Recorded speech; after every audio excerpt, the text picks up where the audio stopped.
Well, see, the fact is, it's human nature to be biased. Some biases are conscious, some are unconscious.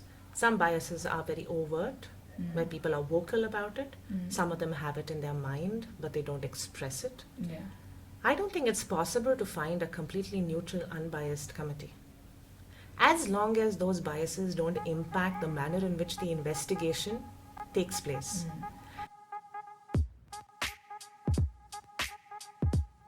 Hello, dear listeners, and welcome back to the part 2 of our February episode of Voice the SASHA PoShcast. This is your host Shweta Bhatt, and I am in conversation with my colleague, advocate, consultant, trainer, and overall lovely human being, Shweta Luthra. We continue our conversation on false and malicious complaints of sexual harassment in the workplace. In this part, we discuss what organizations can do to build trust in employees, how organizations can handle false complaints in the workplace in a way that is fair to all employees, and Shweta also talks about one of the most interesting cases that she has come across in her career. Stay tuned. So, in your opinion, false complaints, would they come under a grave offense or a trivial offense in terms of classifying them as disciplinary misconduct in an organization? Where would they fall? So I would look at a false or malicious complaint in the same way as I would look at a complaint of sexual harassment, where it is the impact that matters. Now, intent is what is considered by committees to decide the quantum of punishment. There's a very high level of impact on innocent parties when they are blamed of this. There's a lot of labeling. It impacts their career. It impacts their mental health, their family life. Yes. Now, those are the factors that should be considered before deciding what kind of action to be taken against the complainant. At no point of time would I think that this is a trivial issue. It should not be treated as such. And if we do start ignoring false or malicious complaints, the message that we give out to the other employees would also trivialize genuine complaints of sexual harassment. What can organizations do you think, to build trust in their employees so that employees who believe that false complaints will be let go of, the process is not followed, it's not fair, so why file a complaint? How can organizations build trust so that employees are aware that just like we take and redress genuine complaints fairly and justly, we will deal with false complaints also fairly and justly?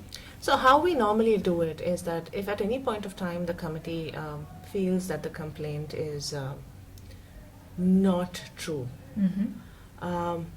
we do go through the process of investigation to prove that the complaint is untrue. Having said that, the manner in which you conduct the inquiry must then be altered a little bit. Number one, as soon as we receive a complaint, it's very imperative that committees conduct a preliminary investigation. Look for evidence if there is any. Speak to the respondent before you start speaking to potential witnesses named by the complainant.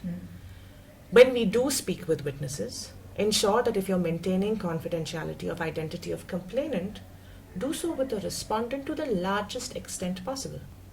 If possible, based on the evidence we receive, speak to the complainant, let them know that based on this evidence, we have our doubts about the genuinity of your complaint, and ask them if they would like to clear things up.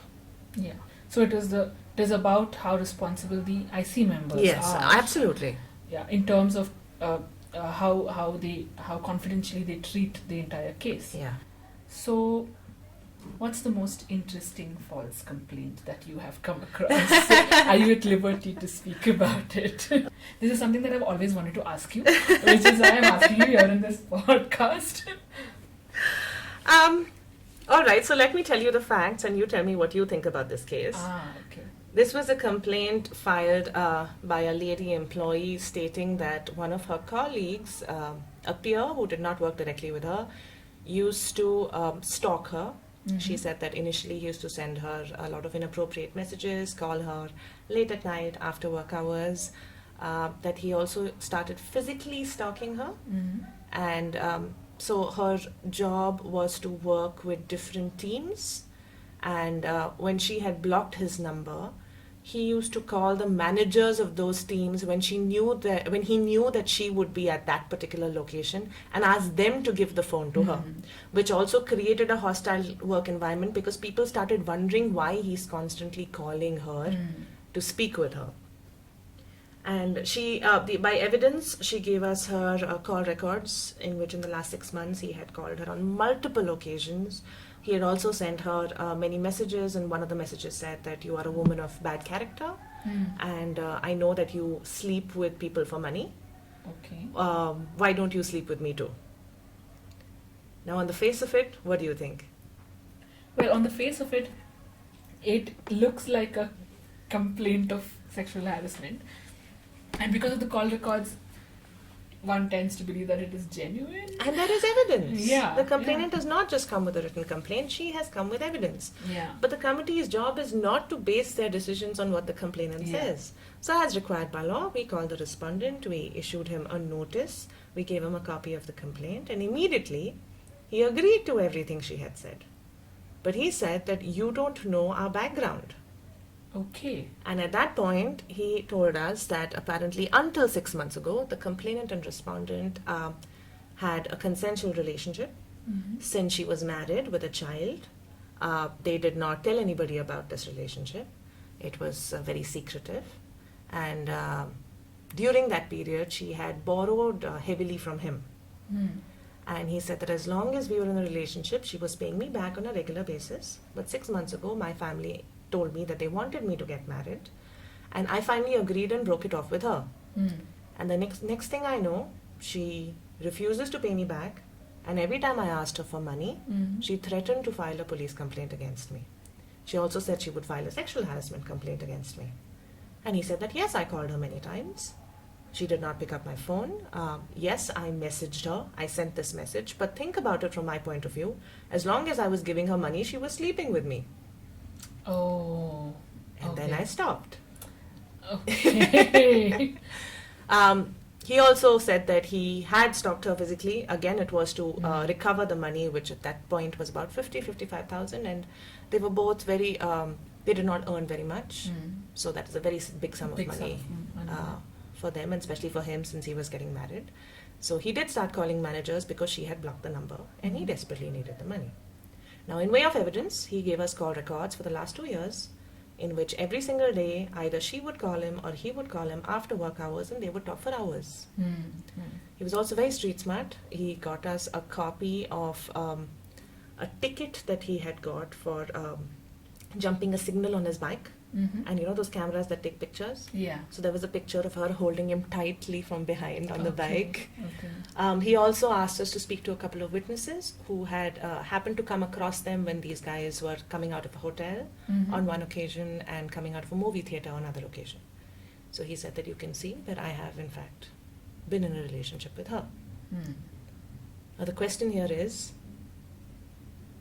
what he has done is inappropriate. It's inappropriate behavior, yes. If he had a problem like this, she is ultimately a colleague. He can certainly approach, if not this committee, then the HR or a grievance redressal forum. He does not need to stalk her. He does not need to send her such inappropriate texts. He doesn't need to threaten her. Having said that, she did not tell the committee the entire story. It was misleading. Yes. So the committee decided that action needs to be taken against her as well. But again, the way the law requires, we have to notify the complainant that the committee believes that your complaint is malicious and ask them if they have anything to tell us. So when we called the complainant, she broke down and told us another story. Oh. The complainant tells us that, yes, she was in a consensual relationship with him, which she believed was consensual, whereas her version of events is that her husband had a heart attack. She had to borrow money for medical expenses. She had borrowed money from several people at the workplace, not just him. She and he were extremely friendly. Her husband also knew him. They used to travel home together on the bike. They used to go for movies together. She thought that he had some feelings for her. She was not able to reciprocate because she was already in a relationship. She was married. But after he lent her about a large sum of money, he asked her to pay it back immediately at a time when she was unable to do so. And when she told him that she was unable to pay that money, he came back and said that, well, if you don't give me the money, I will spread a news throughout the community that you and I are having an affair. Anyway, people see us together all the time. It's not hard for them to believe. She then asked him that what will stop you from doing this? And he said, send me a few nude photographs of yourself and I will not even ask you for that money back. And she did. Now, after he got the photographs, he started blackmailing her, saying that if she did not have a sexual relationship with him, then he would send these photographs to the husband and the daughter.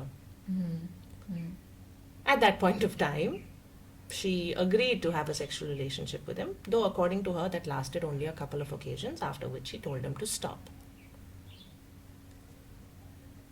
Now, it's very hard, really, for us to figure out, because if it is actually not a consensual relationship, then why would she be talking to him on the phone for hours at a time? Yes. Right? There were other options that she also could have used, which she refused to do. So this is one of the most difficult cases that I have dealt with. There are a few more details about the case that led us to a conclusion, which I cannot share. Yeah. Right. Having said that, the one big learning that I got from this case was the fact that until you have given both sides equal opportunities to present their case, you will never know which way it will go. Yeah. If we had just based it on her complaint, he would have been in a lot of trouble. If we had just based it on what he said, she would have been in a lot of trouble. But this brings us to a situation where maybe we have to put both the parties in front of each other and try to find out exactly what happened. And at some point of time, the committee also needs to recognize the fact that we are looking at sexual harassment at the workplace. We are not involving ourselves in our employees' personal lives. So and we are not sitting in judgment of what they do in their personal lives. absolutely. So does the committee start taking action against people because they have had an affair and something has gone wrong and things have gone sour? No. Or are we looking at the impact at the workplace? And the impact at the workplace in this case was the fact that he did create a hostile work environment by involving many other employees in this pursuit of getting his money back. Yeah. So to that extent, yes, the committee can take action against him. There is no proof about what she has really done or whether she has filed a false complaint or not. So does the committee take action against her, or does the committee accept the fact that she does claim to have misled the committee because she was afraid of people finding out that she had had a sexual relationship with a person outside of marriage? So ultimately, the only thing I can say is that the committee needs to learn to play a balancing act in all cases that come before it, and come to a conclusion that is not just fair to the parties involved, but also a learning lesson for the rest of the organization. True. Which brings us right back to this whole thing of how what we do brings us face to face with all the complexities of humanity every day, and we are supposed to keep a balanced countenance to that and not let it affect us. And the worst part is that we ourselves are not always neutral and unbiased either. Yes, we are human and it's a process. Yes. Yeah. So that brings us to the end of this interview. Thank you so much, Shweta. This has been very enlightening. I would like to ask you in closing, is there anything you would like to say?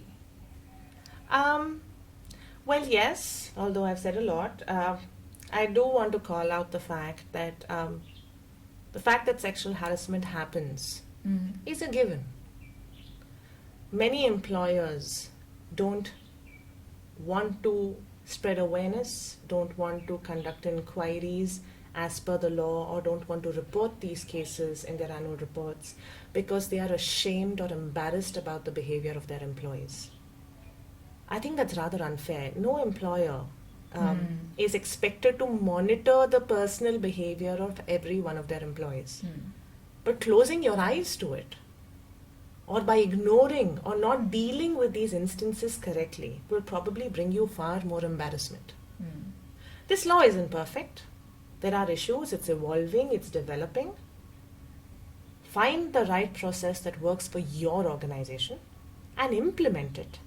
But at the end of it, please remember the fact that harassment is being ignored, the fact that the existence of false and malicious complaints is being ignored, is creating a hostile work environment not just for the parties involved, but everybody who works with them.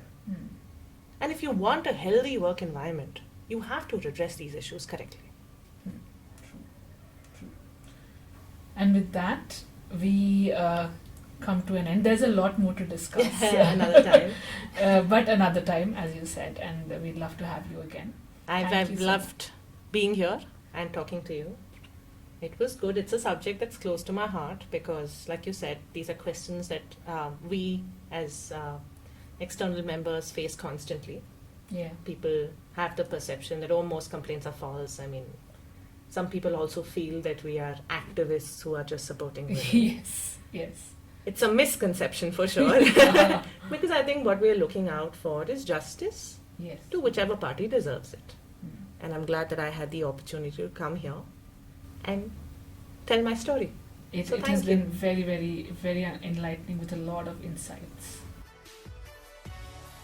And that was the second part of our conversation on false and malicious complaints for the February episode of Voice the SASHA PoShcast. What questions do you have? Is there anything you would like to say? Do write to us at voice@sashaindia.com or contact the external member of your internal committee. Until we meet again in March, this is your host Shweta Bhatt signing off. Take care and remember, to prevent and protect is to progress.